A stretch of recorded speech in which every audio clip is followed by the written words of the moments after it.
comment intervenir après un tel orateur? Enfin, je veux dire, Jean-Christophe, là, je suis humilié. Enfin, bon, voilà. Ça, c'était pour le remercier. Merci, Laurent, pour ta confiance. Je ne sais pas où il est, mais ça me fait très, très plaisir d'être avec vous ce soir. D'autant plus que pendant 11 ans, j'ai été prof à Sciences Po Rennes. Et j'ai toujours beaucoup aimé cette région, cette ville en particulier. C'est un très bon IEP, d'ailleurs, également. Je suis heureux de pouvoir aussi vous annoncer que, puisqu'on m'a donné 50 minutes, j'en prendrai bien sûr 55, et vous donner un rendez-vous qui n'est absolument pas mercantile et lucratif. J'organise chaque année dans la bonne ville de Trouville-sur-Mer, dans le Calvados, les rencontres internationales géopolitiques. Ça dure 2 jours, il y a 8 tables rondes, c'est de la très haute géopolitique.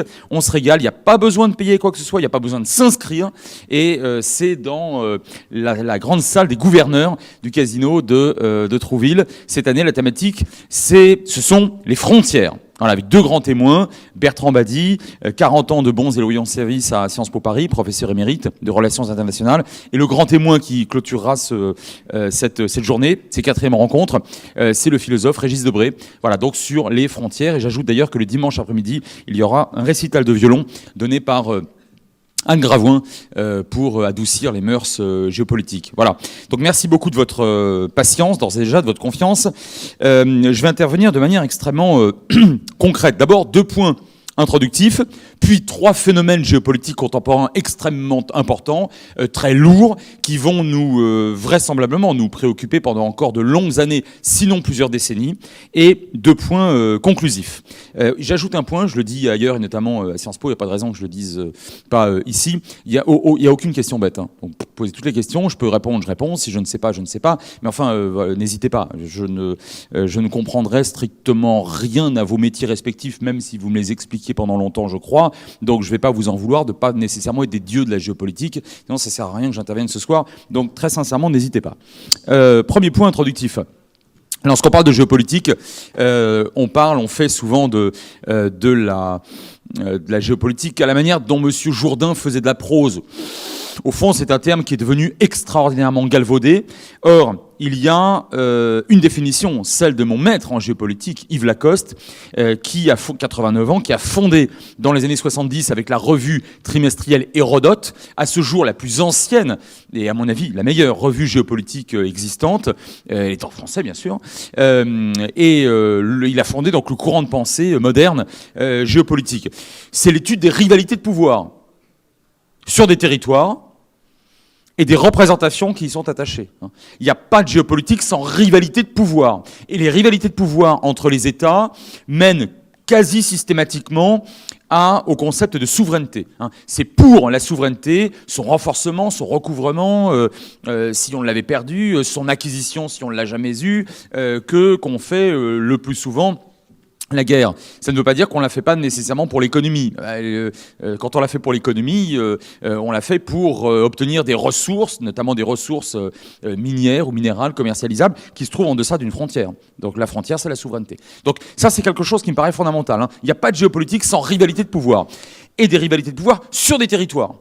La géographie ne peut en aucun cas être balayée d'un revers de main. Alors je le dis en insistant un petit peu, je m'excite un peu sur la géographie, d'abord je suis un petit peu géographe, mais surtout parce que Internet devient une espèce de fantasme, ou plus exactement, par paresse intellectuelle, beaucoup d'observateurs considèrent que, au fond, la géographie n'a plus beaucoup d'importance parce que maintenant tout se passe dans les ordinateurs. Mais vous pouvez très bien disposer d'une capacité de nuisance en termes de cyber, que vous soyez russe ou pas d'ailleurs, et les autres puissances en donnent à cœur joie aussi, c'est pas exclusivement russe comme spécialité, et casser les systèmes informatiques d'un pays quel qu'il soit, ce n'est pas pour cela que vous disposerez de la souveraineté sur ce pays.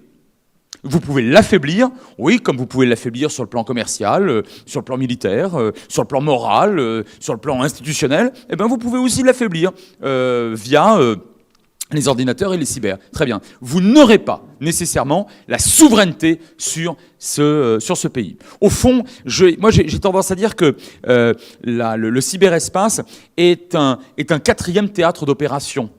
Après le terrestre, l'homme fait la guerre depuis extrêmement longtemps, pas souvent, je conclurai avec ça, je vous rassure, pas souvent, très rarement d'ailleurs. Enfin, il l'a fait depuis très longtemps, sur la Terre. Depuis la basse antiquité, peut-être un petit peu avant, il a fait sur les mers. Il fait la guerre, il fait la paix aussi sur la mer. Il fait du commerce, du transport sur les mers. Depuis 1914, là c'est daté, hein, depuis 1914 très exactement, l'homme se bat aussi dans les airs. Et puis il transporte aussi, puis il fait du commerce.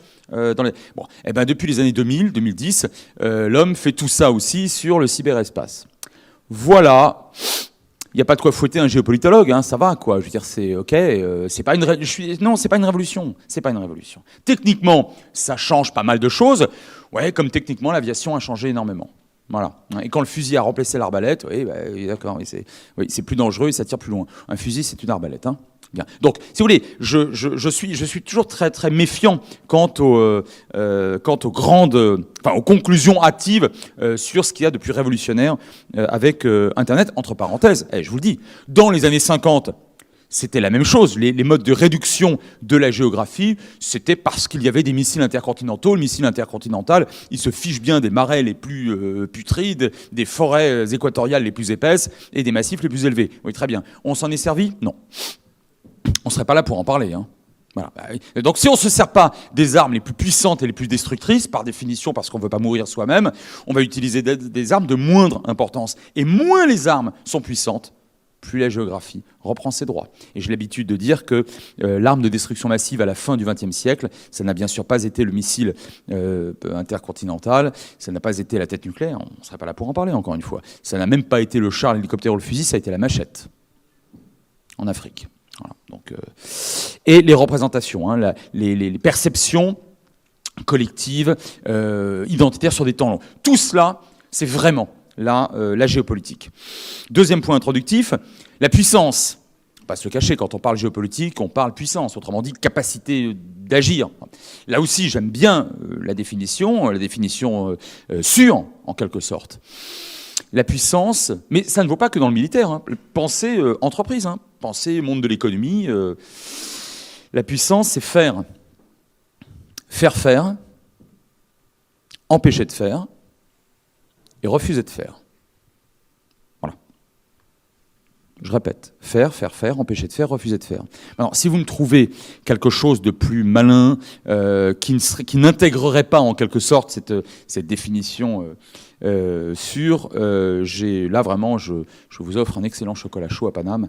Je tourne autour de ça depuis pas mal d'années, je ne vois pas. Faire, empêcher de faire, refuser de faire. Les États-Unis d'Amérique peuvent pratiquement tout faire. Ça ne veut pas dire qu'ils vont réussir, mais ils décident quand bon leur semble, où bon leur semble et face à qui bon leur semble, de faire. Et ils peuvent empêcher de faire pas mal de choses. Ils ne peuvent pas l'intégralité, ils peuvent beaucoup. Alors, ils peuvent refuser ça, c'est une évidence. Ils peuvent faire par d'autres. La France aussi le peut. Au Sahel. Bon, ben c'est déjà ça. C'est déjà ça. On peut faire par des troupes, par des amis, par des troupes alliées ou amis, plus ou moins. Bon. On peut refuser de faire. En 2003, on refuse d'aller suivre Bush-fils en Irak. Bon, pour pas grand-chose finalement, ça s'est fait, malgré nous. En tout cas, on a refusé de faire. On n'a pas pu empêcher. Okay. On est une puissance, une grande puissance pauvre. On est loin derrière, comme les Britanniques et les Russes d'ailleurs. Bon, la Chine étant un cas un petit peu à part pour l'instant. Donc vous voyez, au fond, il y a une seule grande puissance riche dans le monde qui est capable de cela, sans nécessairement réussir, mais qui a la capacité d'enclencher, d'engager, avec de véritables espoirs de réussite. Au fond, c'est ça la puissance. Mais je crois que c'est vrai dans l'ensemble des domaines, et pas du tout seulement dans le domaine géopolitique et militaire. Hein. Trois phénomènes, vous ai-je dit, trois phénomènes géopolitiques contemporains qui me semblent extraordinairement importants. Le premier, c'est celui que j'ai appelé l'instrumentalisation du religieux au profit du politique. Alors, c'est pas nouveau. Moi, je pense que depuis les premières cités sumériennes, les prêtres, au sens générique, au sens large du terme, hein, monothéistes ou pas, et quels que soient les trois grands monothéismes, hein, les prêtres, les hommes de foi, les oracles, les scribes, de manière générale, ont toujours cherché à instrumentaliser le religieux au profit du politique et suivi en cela par des chefs d'État qui trouvaient extrêmement commode cette façon de tendre le ressort des énergies nationales et de jouer sur les représentations que j'évoquais, donc sur ces perceptions identitaires, collectives, sur des temps longs, brodéliens, sur ces passions. Mais alors là, si vous voulez, avant Sumer, à Sumer, si vous voulez, on est avant Voltaire et Rousseau, quoi. On est avant les révolutions, on est avant les Lumières, on y revient, mais alors. Et puis alors, je ne vous parle pas d'une quelconque tribu exotique de gens tout nus dans une forêt quelconque. Là, je vous parle aussi du monde occidental. On n'est ni plus malin ni moins malin que les hommes tout nus dans les forêts. C'est pour vous dire qu'aujourd'hui, Trump, il surinstrumentalise le religieux au profit du politique. Commençons par lui, à tout seigneur, tout honneur. Je veux dire, seigneur parce que c'est le président de la principale puissance mondiale. Bon, pas en termes de QI. Donc, Trump, il instrumentalise comment?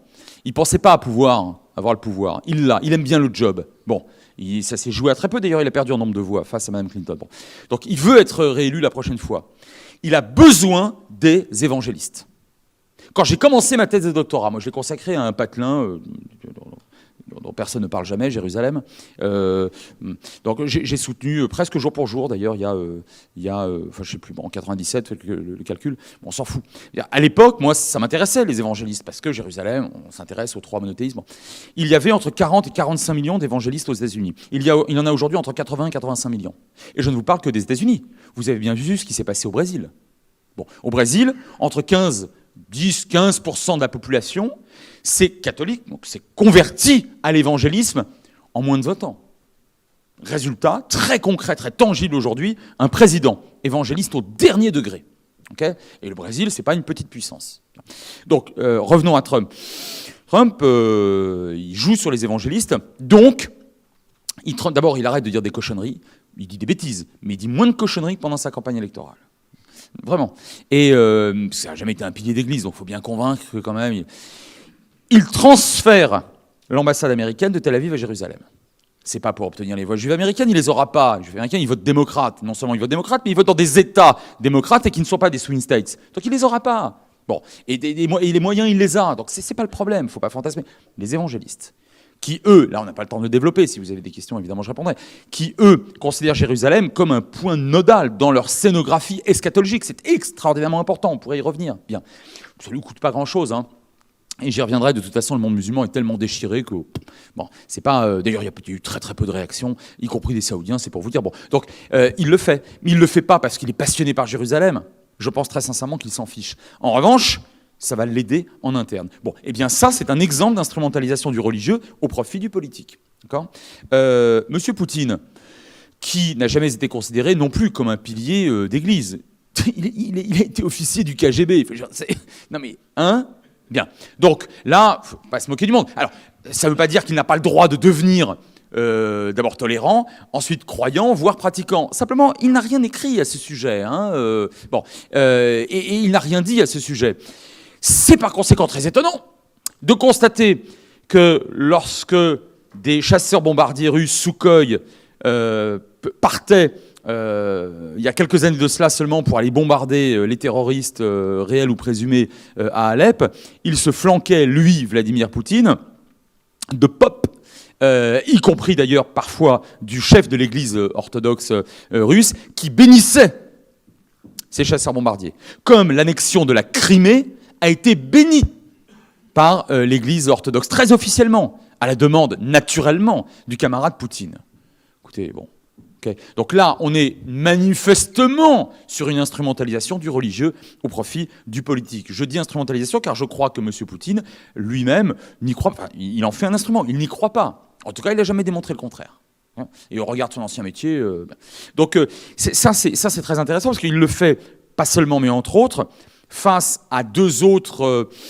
mondes confessionnels, allez, on va les appeler comme ça pour faire très court, parce que j'ai pas beaucoup de temps, qui est d'une part l'islam. Ça ne veut pas dire qu'il est islamophobe ou anti-musulman, ça veut dire qu'il y a une vingtaine de millions de musulmans en Russie, que la guerre en Tchétchénie a été extraordinairement cruelle, qu'il y a eu des attentats en Russie, et qu'il faut montrer que la Russie, que l'orthodoxie en Russie, c'est pas la religion d'État, mais c'est une religion nationale. Et puis, il faut aussi le montrer face à l'Église catholique polonaise. C'est vieux, ça. Hein. C'est pas nouveau, ça. Hein. Ce qui est formidable, je vais vous dire. Les historiens, par rapport aux géopolitologues, ils ont un super avantage. Ils savent qui a gagné la bataille. Nous, on nous demande des futurologues. Mais enfin, il y a quand même des sacrées constantes, hein, géographiques, puis mentales, religieuses, culturelles, etc. Bien. Un troisième exemple. J'en ai un quatrième ensuite seulement. Puis je passe à mon deuxième phénomène contemporain. L'instrumentalisation du religieux au profit du politique, troisième exemple, ne touche pas que les monothéismes. Prenez le cas de l'Inde. Monsieur Modi, qui a été réélu triomphalement à la tête du BJP, en Inde, donc, il surjoue les références liées spécifiquement à l'hindouisme, qui est moins une religion qu'une philosophie orientale. Bon, face à qui? Évidemment, face au Pakistan. Face au Pakistan. Le Pakistan, dont on oublie quand même de rappeler qu'il se comporte à la manière d'une république islamique depuis sa création en 1947. Hein. Pakistan, ça veut dire le pays des purs. Des purs face à qui? Face à quels impurs? Si on est pur, il y a des impurs. Hein. Il y a des ténèbres parce qu'il y a du jour et vice-versa, on est bien d'accord. Bon. Donc, face aux adorateurs des singes, des éléphants, etc. Donc, au Pakistan, c'est pas nouveau, cette instrumentalisation. C'est le moins qu'on puisse dire. Il y a eu à la tête du pouvoir pakistanais des moines soldats, comme le général Zia dans les années 80, bon, des gens souvent assez hallucinés.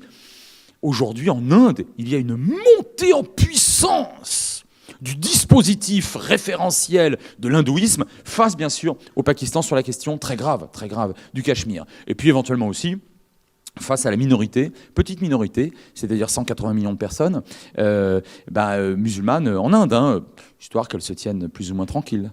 Bien, ça c'est intéressant. Alors, je vous passe rapidement les Israéliens et les Palestiniens qui en font tenter plus hein, là-dessus, mais ça date pas d'hier. Bolsonaro, au fond, pas tellement parce qu'il y croit. Alors lui, alors ça, on peut pas lui reprocher d'instrumentaliser. Ah mais Bolsonaro, il est, je vous l'ai dit, évangéliste au dernier degré. Il n'y a aucun problème pour lui, là, et il est en train de commencer à appliquer ce qu'il a affirmé, ce qu'il a promis pendant sa campagne électorale. Bon, alors, moi, je trouve ça relativement inquiétant, mais c'est un avis personnel. Mais enfin, en tout cas, on peut pas, lui, je le mets pas exactement dans le même sac. Erdogan non plus. Monsieur Erdogan a toujours été extrêmement proche d'un islam politique dur, voire de l'islamisme, extraordinairement proche des frères musulmans. Il le démontre d'ailleurs depuis maintenant pas mal d'années, même si après son arrivée au pouvoir en 2003, pendant quelques années, il a tenté de nous rassurer. Allez, on va dire ça comme ça. Et il pourrait y avoir d'autres exemples, y compris en Europe. Regardez ce qui se passe en Europe orientale. Hein. Il y a des pays d'Europe centrale et orientale où la déchristianisation est allée aussi vite, parce qu'elle est pratiquement achevée maintenant en France, enfin en tout cas qu'en France, les églises sont aussi vides, mais où on vous répond à chaque fois que vous dites, écoutez, franchement, vos référentiels religieux, vos églises sont vides. Oui, mais ça ne deviendra pas des mosquées comme chez vous. Bon. Après, il y a beaucoup de débats derrière ça. Moi, je pense que c'est très largement fantasmé. Bon, mais en tout cas, ce qui est intéressant, c'est que d'abord, je ne suis rien ni personne pour leur dire, écoutez, arrêtez de vous moquer du monde. C'est une représentation, c'est subjectif. Je leur laisse, en quelque sorte. Mais c'est une information, c'est très intéressant. Donc, on a affaire à des États dont les régimes politiques ont manifestement besoin de cet instrument collectif, référentiel religieux, même si les gens ne pratiquent pas concrètement. Hein, sur le terrain, c'est vraiment ce que j'appelle une religion nationale. Pas une religion d'État, une religion nationale. C'est-à-dire qu'il y a des codes, il y a des références. C'est à cela qu'on fait qu'on met en avant sur un piédestal pour bien montrer aux autres qu'eux n'en sont pas. C'est très intéressant à suivre et il faut le suivre. Ça, c'est une corde extrêmement sensible dans la recherche et l'analyse géopolitique. Deuxième phénomène très contemporain, le chaos dans le monde arabo-musulman. Le monde arabo-musulman, je considère qu'il est en guerre civile. Il y a environ 1,8 milliard de musulmans dans les 57 États musulmans. Je vous rappelle qu'il y a 193 États recensés à l'ONU, 57 États majoritairement musulmans, où la charia est appliquée de manière extraordinairement variable. En Arabie Saoudite, on ne l'applique pas comme en Tunisie, comme en Ouzbékistan ou au Sénégal, bien évidemment. Ça ne veut pas dire qu'il n'y a pas, par ailleurs, à peu près 300 de millions de musulmans, par ailleurs, notamment en Inde, je vous l'ai dit, qui n'est pas un État musulman. Donc, on a environ 1,8 milliard de personnes dans ces États musulmans, et nous avons une véritable guerre civile, donc guerre interne, entre les chiites et les sunnites. Si vous avez des questions à poser là-dessus, j'y répondrai tout à l'heure. Pour l'instant, je débroussaille. C'est pas la première fois, ça n'a pas toujours été le cas. D'ailleurs, ce n'est pas le cas partout, mais au Moyen-Orient, c'est devenu extrêmement vif. Vous apprécierez la litote, notamment en Syrie, entre chiites et sunnites, mais derrière les chiites, il y a bien évidemment l'Iran, donc la puissance tutélaire et protectrice du chiisme, en tout cas elle se veut telle, et face à donc l'Arabie saoudite, pareil du côté sunnite. Et les rivalités très dures, à 4 niveaux d'ailleurs, entre ces deux États, vous voyez, créent une espèce de, ce que j'appelle une espèce de guerre froide. C'est-à-dire que l'Iran n'attaque pas l'Arabie saoudite qui n'attaque pas l'Iran, pour des raisons qu'on pourra développer tout à l'heure. Et ce qui est intéressant, c'est que se créent autour de ces deux pays des alliances, comme se sont créées des alliances au moment de la vraie grande guerre froide entre soviétiques et américains, mais on ne se bat pas directement. On peut pas, enfin on considère qu'on peut pas. Donc ce qui est déjà ça, ce qui est déjà pas mal, mais en revanche, on se bat par communauté ou État interposé. Ça, au Yémen, c'est extrêmement violent, extrêmement violent. Okay, bon, en Syrie, bien sûr, ça l'a été, etc. Et c'est pas tout. Dans ce même monde musulman, il y a un deuxième spectre dans cette double guerre civile, hein, chiite, sunnite, et nationaliste, islamiste. Regardez ce qui se passe en Égypte. On revient 50 ans, 60 ans, 70 ans en arrière. Le schéma est quasiment identique. À l'époque, c'est Nasser, Gamal Abdel Nasser, qui luttait contre les Ikhwan, donc les frères musulmans, qui avaient quand même décidé de le tuer. Et Nasser n'aimait pas qu'on tente de le tuer.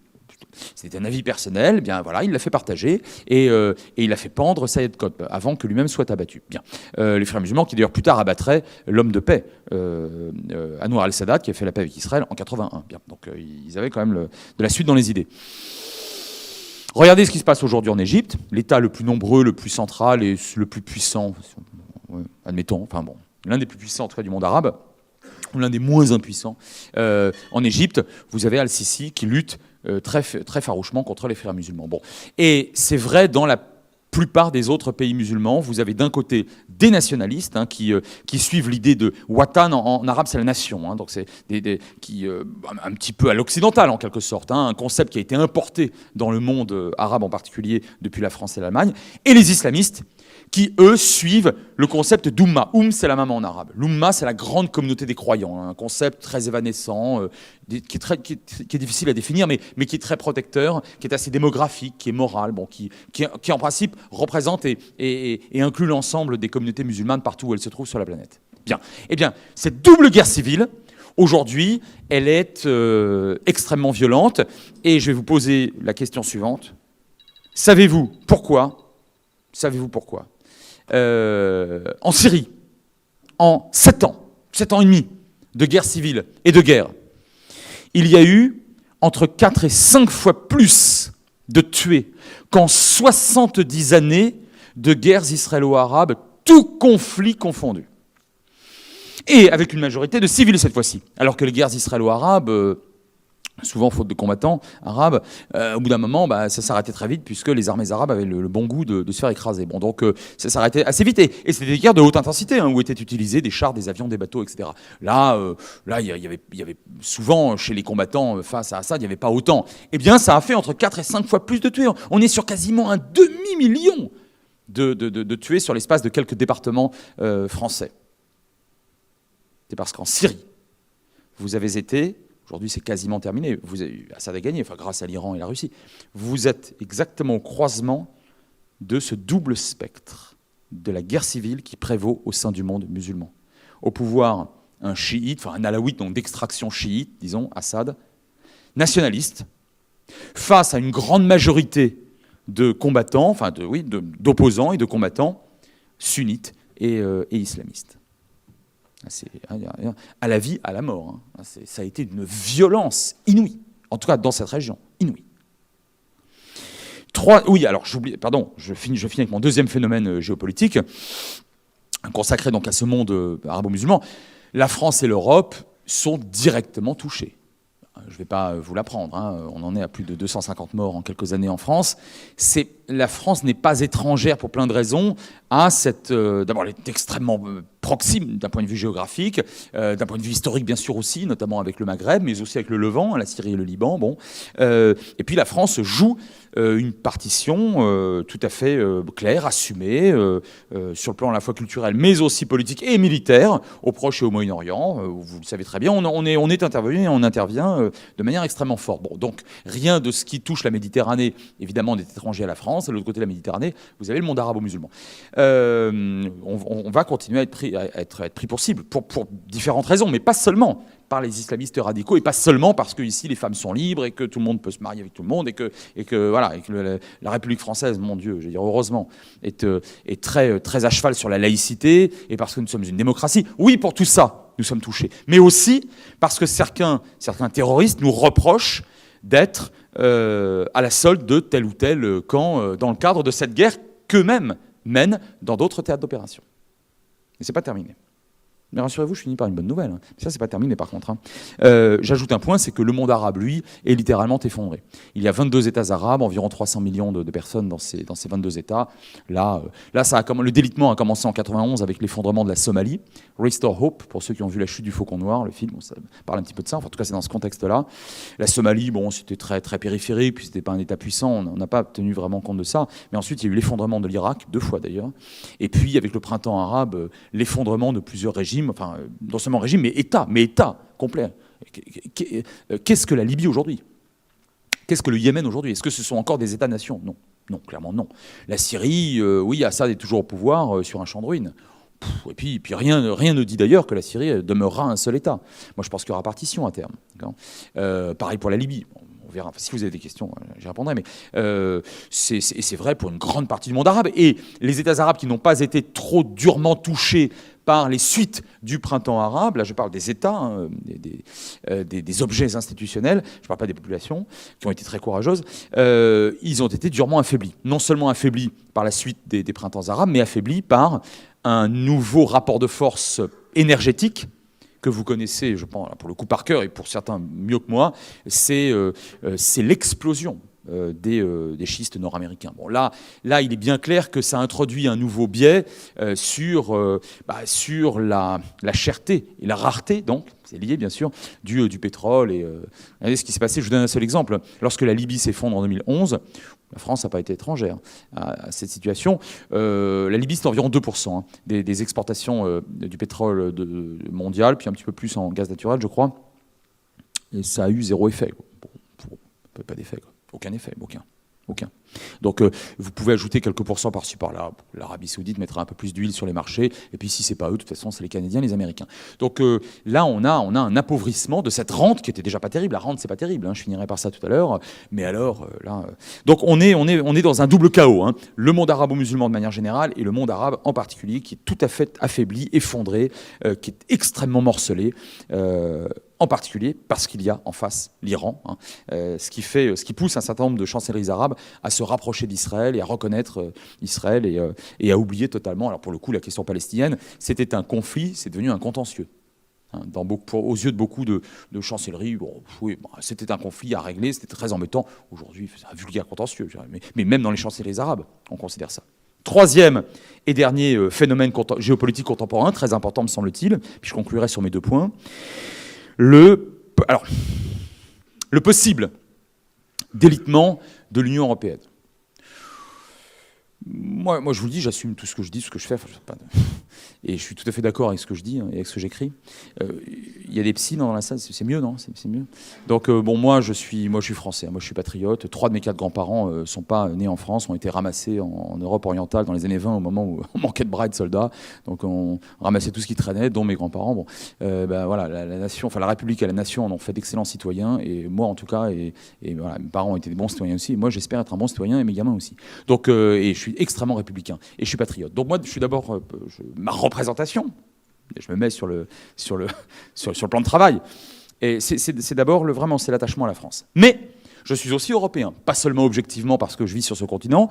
Je pense que c'est un projet qui est chouette et il est de plus en plus chouette face à cet ou à cet surinvestissement du religieux au profit politique d'un certain nombre de pays, y compris d'ailleurs de pays alliés et amis comme les États-Unis, on l'a vu, face à la montée en puissance, d'abord économique, on verra plus tard, d'abord économique de la Chine, d'abord économique.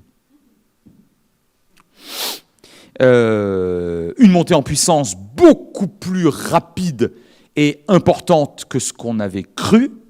Et là, je parle notamment de la Méditerranée. On n'attendait pas des Chinois, en tout cas les investissements chinois aussi lourds et aussi réussis en Méditerranée avant quelques années ou avant une décennie. Là, c'est un déferlement de puissance. Là.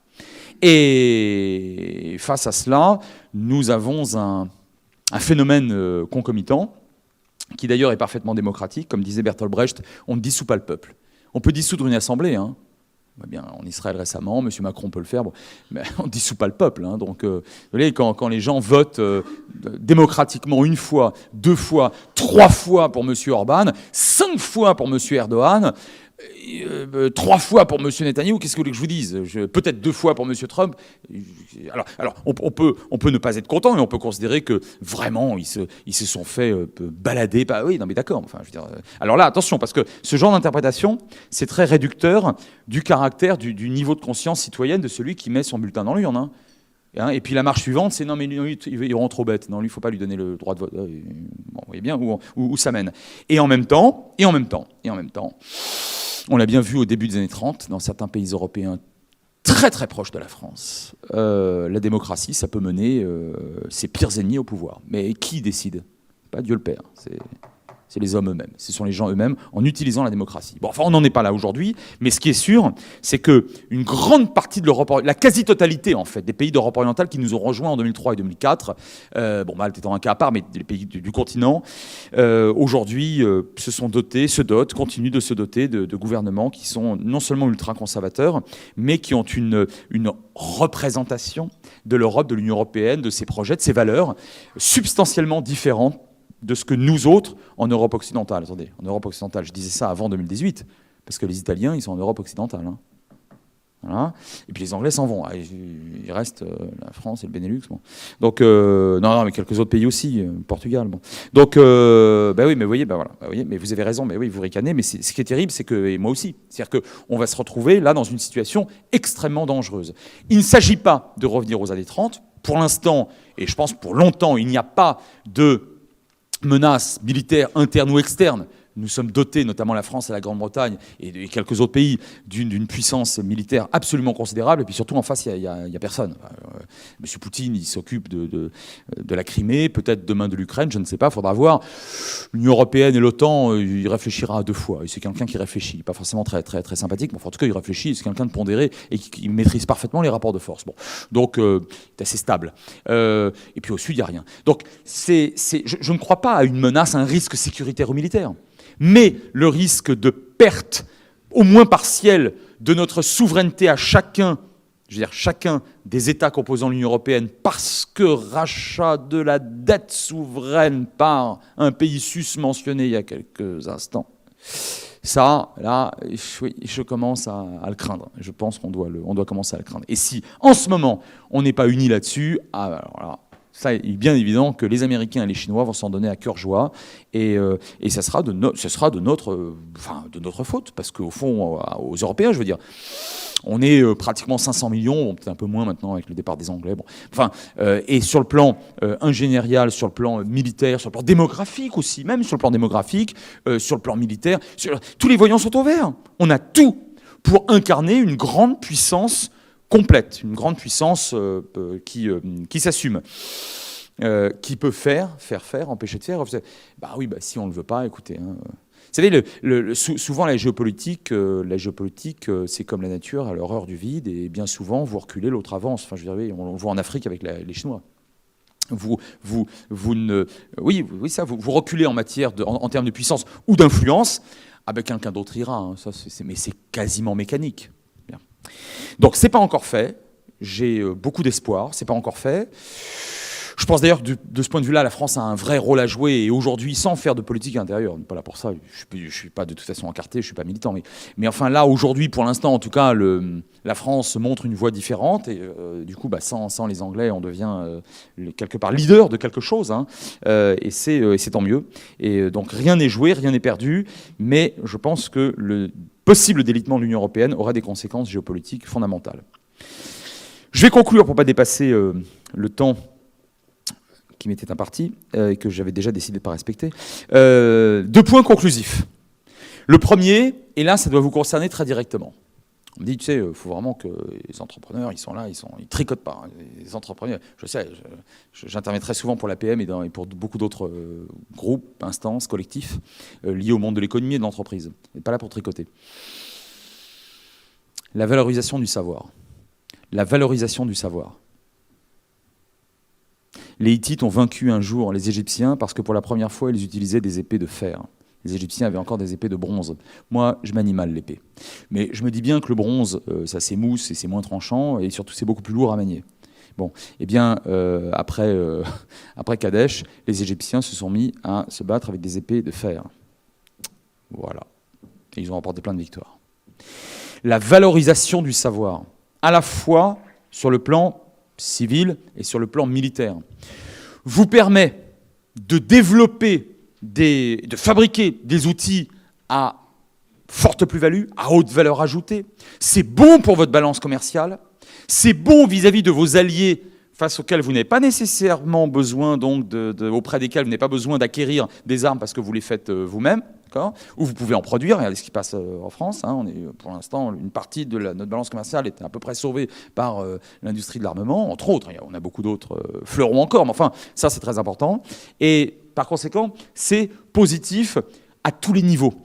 Et j'ajoute que ça évite, alors pas pour un pays comme la France, qu'on a assez peu de pétrole, mais ça évite de jouer sur la rente.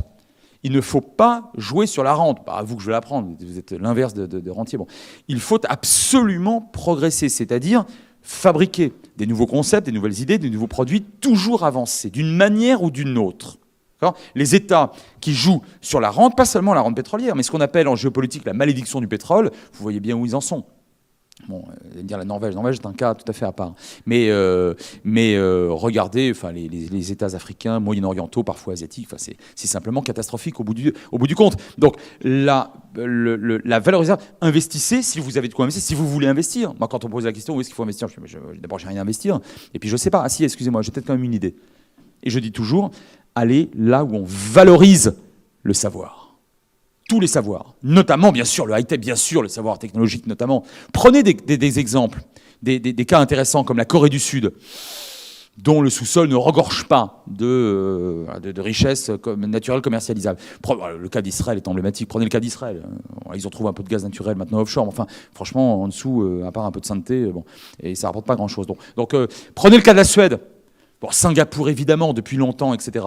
Vous avez comme ça des pays qui, a priori, démographiquement et économiquement, sont à l'origine, enfin, oui, au départ, partent assez mal, et ils valorisent le savoir. Et regardez la Chine qui met plus de 4% de son PIB dans la recherche et le développement. Les États-Unis sont à plus de 3. Israël, ça touche pratiquement 5. La Corée, ça doit être 4 ou 5. L'Union européenne, 1,8. Mais c'est pas vrai, quoi. Mais c'est pas vrai. On les a, les ingénieurs. On en a plein, des ingénieurs.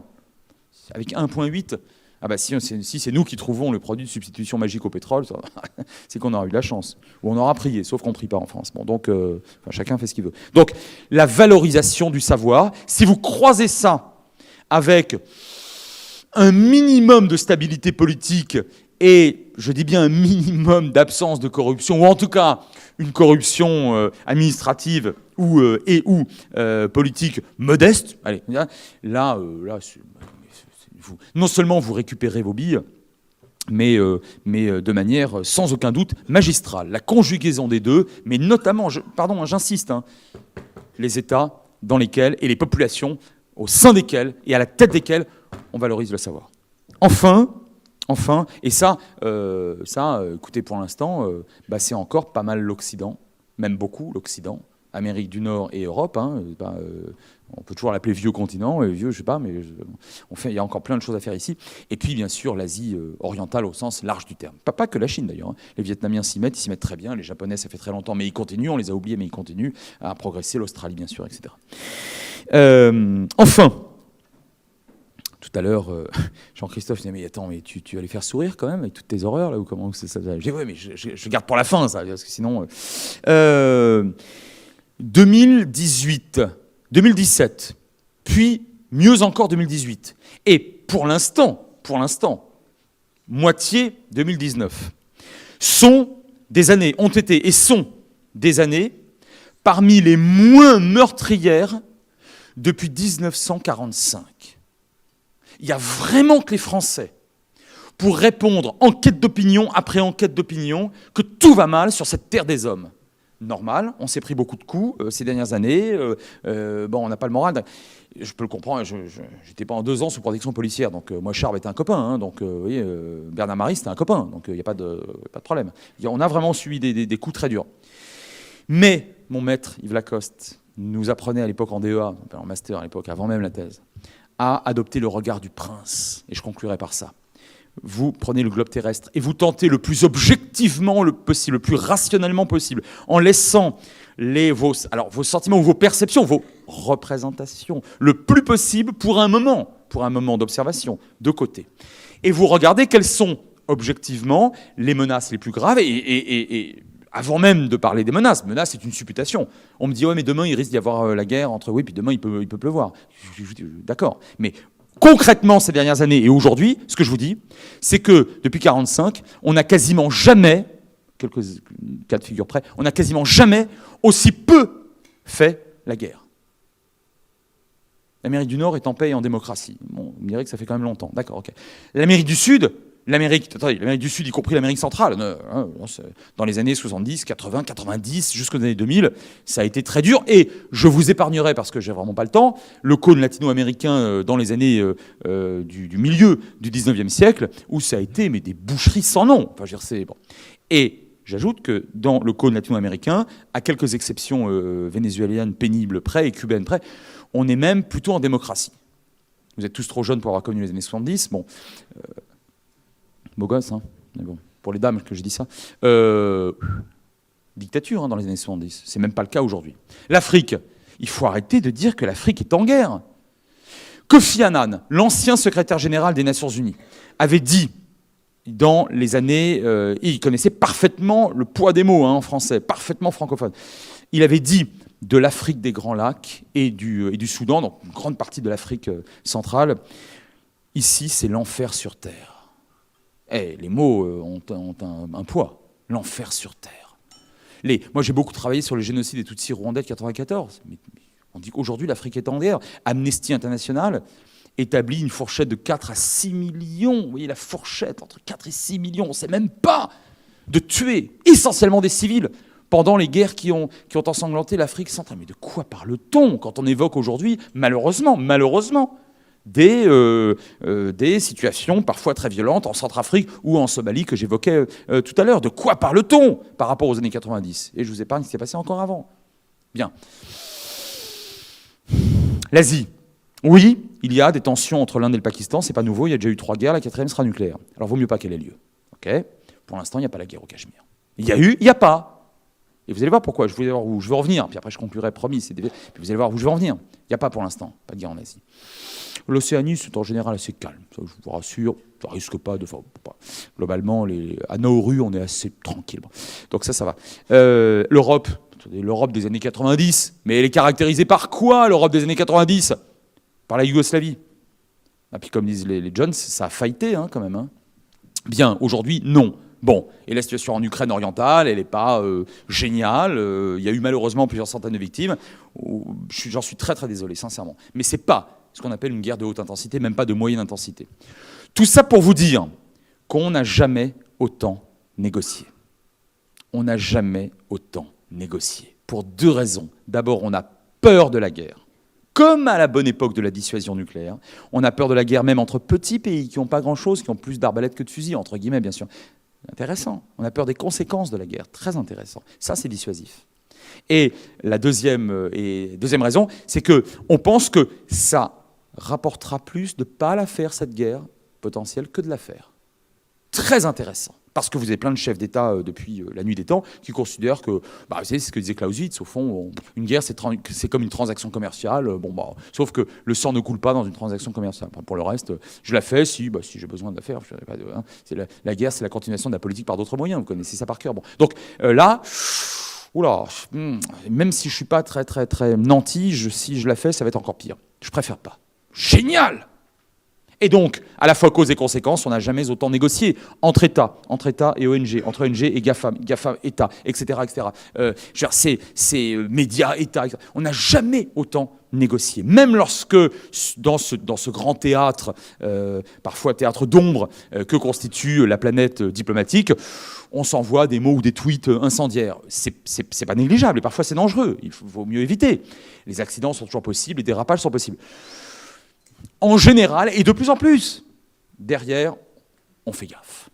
2018 a été une année très pacifique, où la démocratie est globalement tient relativement bien le coup, en dépit de ce que je vous ai dit de certains pouvoirs, notamment en Europe. Et c'est là-dessus que je voulais conclure.